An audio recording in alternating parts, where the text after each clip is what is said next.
Hi, good afternoon, everyone. My name's Joe Buckhurst. I'm from a company called Group Dynamics. We've been around for over 30 years now, a bit of a pioneer in technology for events. We do quite a few things. And although this is the demo area, I'm not going to give you a demo of anything, I'm afraid. I'm going to do something slightly different.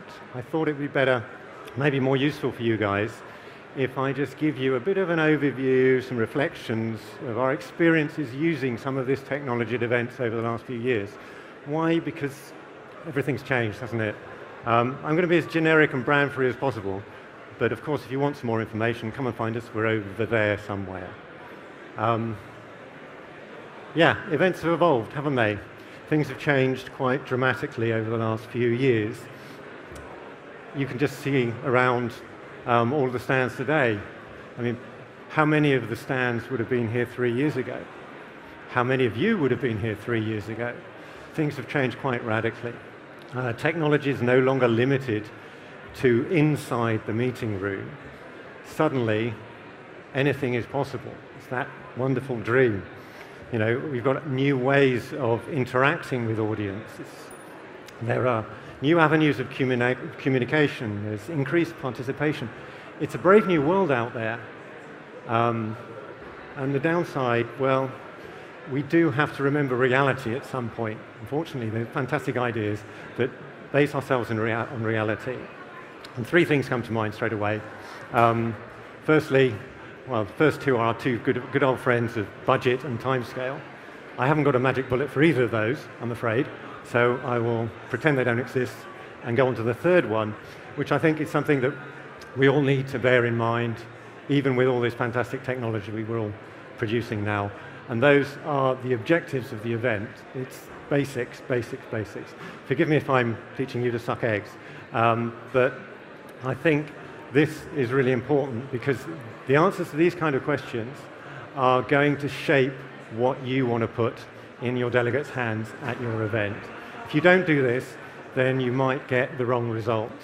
And also, it's very easy, and we've seen this just by putting technology in, you think you're not changing the results, but it does have this strange way of affecting things. So I would say, you know, you may have your own questions. These are the ones I tend to use. But bear these in mind, the answers to these in mind, right the way through the whole process of selecting technology and the services you're going to use, because they will be really useful. Once you've got the answer to these questions, then you want to talk to your technology provider.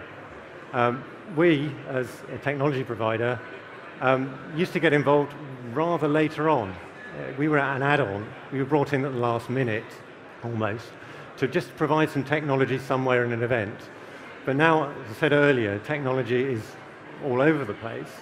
You need to bring your technology provider in earlier, right at the beginning. And you might solve then the problems of timescale and budget, believe it or not, because they will be able to help you. We are no longer suppliers, and I'm sure my colleagues out there on all the other stands would agree. We're no longer suppliers. We're more consultants in providing technology to your events.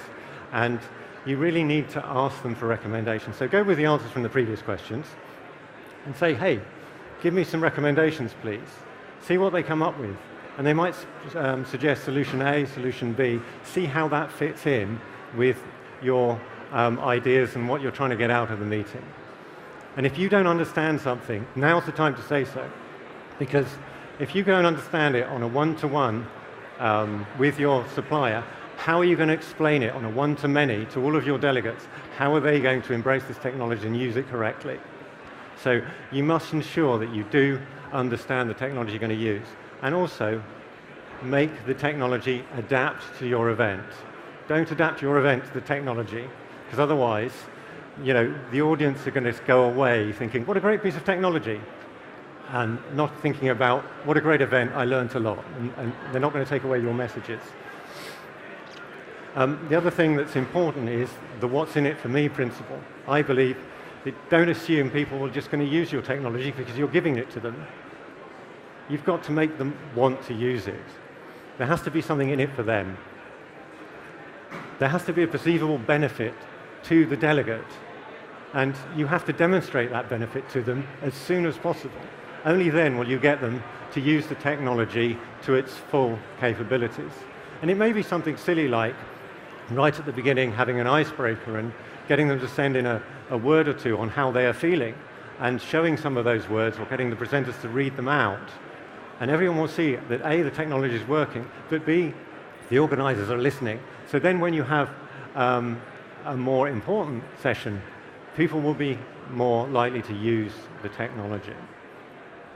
So we've now selected, we now know what we want to do. We've now selected our provider, we've got the technology, and this wave of digital ones and zeros is about to pour down on our poor delegate. Are we in danger of information overload? I think this is a key danger in some events. If we put too much technology in there, put too much data, then the poor delegate's going to suffocate. He's going to drown.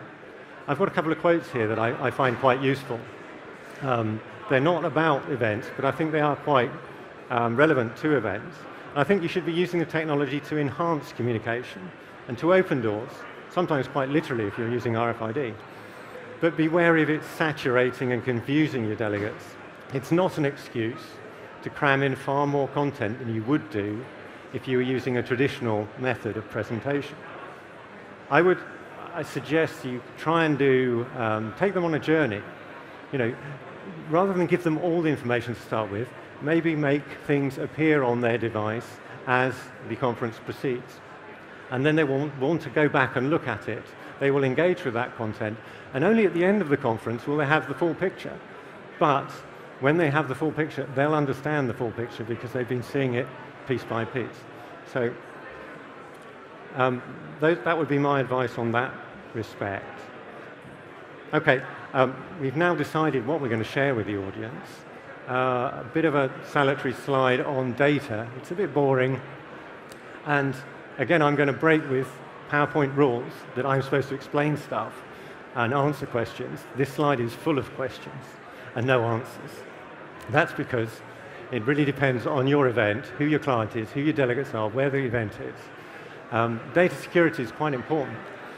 Where is your data being stored for this technological event?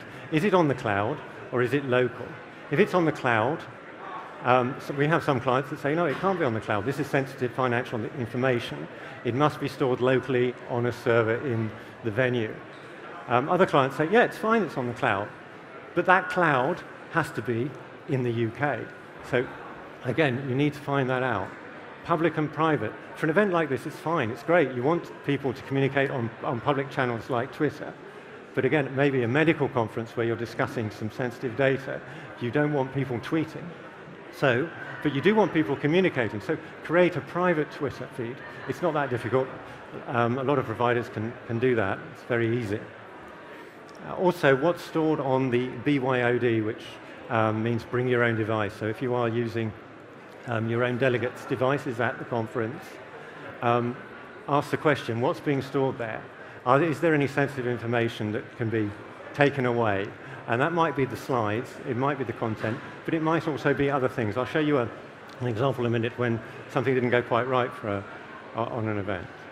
And in terms of the delegates, you've got to maybe have a disclaimer on the device, if you're giving them a device, or on their own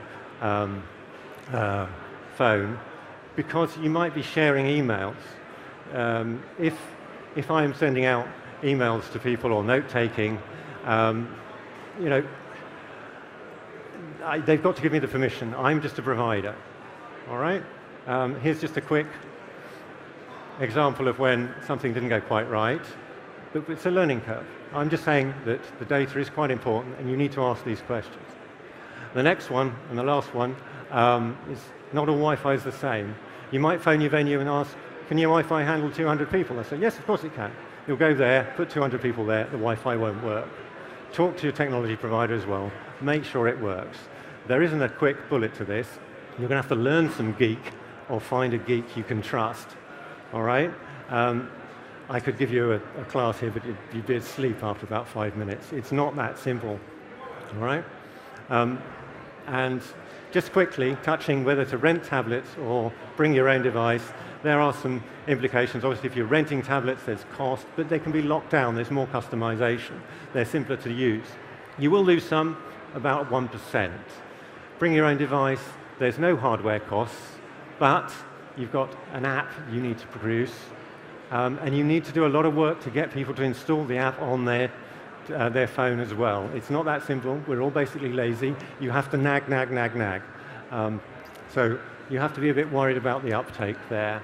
And you have to have some spare devices for people who've brought the wrong one, or don't want to use it, or if their batteries run out. All right? So, in summary, there's a lot of technology out there, but please, please remember your objectives of your meeting. Otherwise, you'll get the wrong results. Get your technology provider to help you out. Adapt the technology to your event. Make sure the data is secure, and the Wi-Fi works. And that's about it. Thank you very much.